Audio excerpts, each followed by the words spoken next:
दंडवत, दंड कहते हैं लकड़ी को, लकड़ी की तरह गिर जाना तब दंडवत है। अब आजकल तो ये शब्द रह गया है।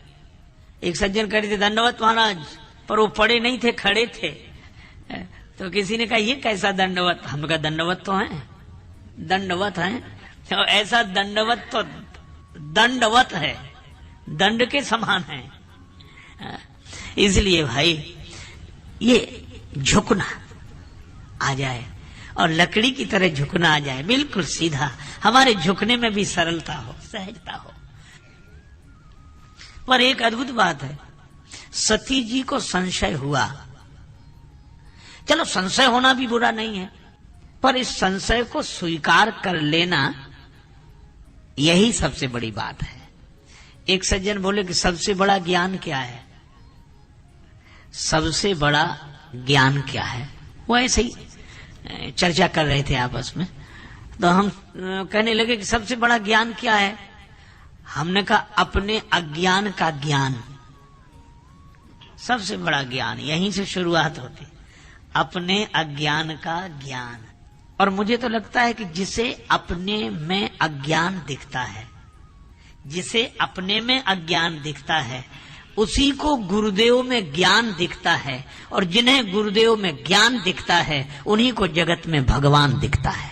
अपने में अज्ञान, गुरुदेव में ज्ञान, तो जगत में भगवान। तो कहा कि अज्ञान, एक सज्जन ने और तर्क किया कि जब भीतर अज्ञान ही है तो देखेगा क्या? ज्ञान हो तब तो दिखे, अज्ञान में तो कुछ नहीं दिखता, और जो अज्ञान से भरा है वो कैसे दिखेगा? हमने कहा बात तो आपकी सही है कि अज्ञान में कुछ नहीं दिखता, इसे ऐसे भी सोचना चाहिए कि अंधेरे में कुछ नहीं दिखता पर अंधेरा तो दिखता है। यह सही है कि अंधेरे में कुछ नहीं दिखता, किंतु अंधेरा तो दिखता है। पर एक बात है, क्या? अंधेरा भी आंख वाले को दिखता है। अंधेरा आंख वाले को ही दिखता है, और जिसमें आंख ही नहीं है उसे अंधेरा भी नहीं दिखेगा, और जिसे अंधेरा नहीं दिखा उसे उजाला भी नहीं दिखेगा।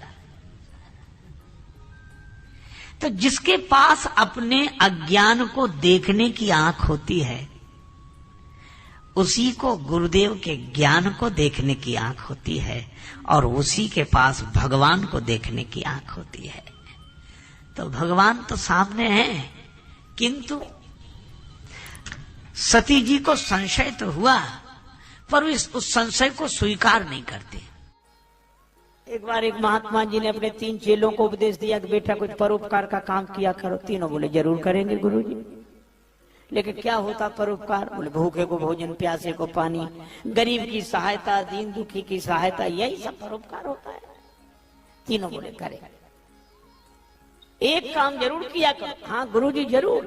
दूसरे दिन शाम को लौटे, कुछ परोपकार का काम किया? हमारा किया।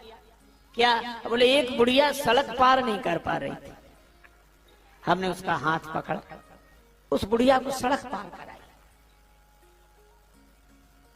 ठीक, बहुत अच्छा, आशीर्वाद करना चाहिए ऐसे काम। अब दूसरे से पूछा तुमने? दूसरा चेला बोला गुरुजी हमने भी उसी बुढ़िया को सड़क पार करा। तो ये 2 की जरूरत क्यों पड़ी? शायद सामान रहा होगा कुछ ऐसा। लेकिन आश्चर्य तो तब हुआ जब तीसरे चेले से पूछा तुमने? तीसरा चेला बोला गुरुजी हमने भी उसी बुढ़िया को सड़क पार कराई। अब गुरुजी के आश्चर्य का ठिकाना नहीं रहा कि 3 की जरूरत क्यों पड़ी। एक बुढ़िया को सड़क पार कराने में 3 की जरूरत क्यों पड़ी? 3 की जरूरत क्यों पड़ी? तो तीनों बोले गुरुजी दरअसल बात ये थी कि बुढ़िया को सड़क पार करना ही नहीं था। तो तुमने सड़क पार क्यों कराई? बोले हमें परोपकार करना था। तो हमने बुढ़िया से कहा चल तुझे सड़क पार कराएं। वो बोली हमें नहीं जाना। बोले तुझे नहीं जाना, पर हमें तो परोपकार करना है। तो उसने जिद की तो दोनों हाथ पकड़ लिए और खींच कर ले जाओ, तो गालियां देने लगी। तो तीसरे ने हाथ पकड़ा, तीनों ने मिलकर परोपकार कर दिया। गुरुजी बोले मूर्खो, वो गाली देती रही तो भी तुम्हें समझ में नहीं आया? बोले गुरु जी आप ही तो कहते थे कि अच्छे काम में गाली भी मिले तो परवाह नहीं करना चाहिए, कर देना चाहिए। अब बोलो, ये परोपकार है, ये परिहित है। बहुत बार तुम धर्म के नाम पर धर्म करते रहते, और धर्म के नाम पर हम जो धर्म करते हैं उसका धर्म से कोई संबंध